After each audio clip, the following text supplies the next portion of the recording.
முருகனே துணை. அனைவருக்கும் இனிய வணக்கம். திருப்பாவை பாசுர பாடல் 14 பொருள் விளக்கத்தை பார்க்கலாம் வாருங்கள்.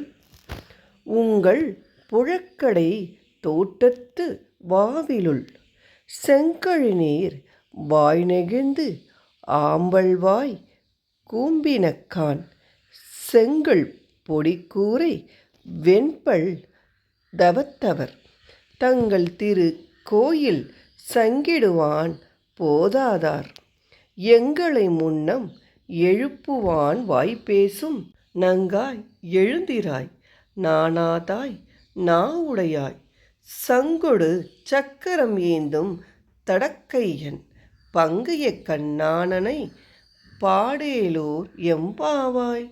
எங்களை முன்னதாகவே வந்து எழுப்புவேன் என்று வீரம் பேசிய பெண்ணே, கொடுத்த வாக்கை மறந்ததற்காக வெட்கப்படாதவளே, உங்கள் வீட்டின் பின் வாசலில் உள்ள தோட்டத்து தடாகத்தில் செங்கழுநீர் மலர்கள் மலர்ந்து விட்டன.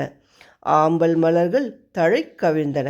காவி உடையணிந்த துறவிகள் தங்கள் வெண்பற்கள் ஒளி வீச கோயில்களை நோக்கி திருச்சங்கு முழக்கம் செய்வதற்காக சென்று கொண்டிருக்கின்றனர்.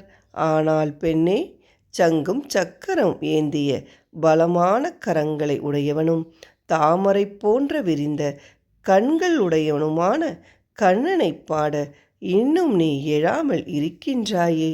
கொடுத்த வாக்கை தவறவிடவே கூடாது. வாக்கு கொடுப்பது மிக எளிது. அதை காப்பாற்ற முடியுமா என தெரிந்து பேச வேண்டும்.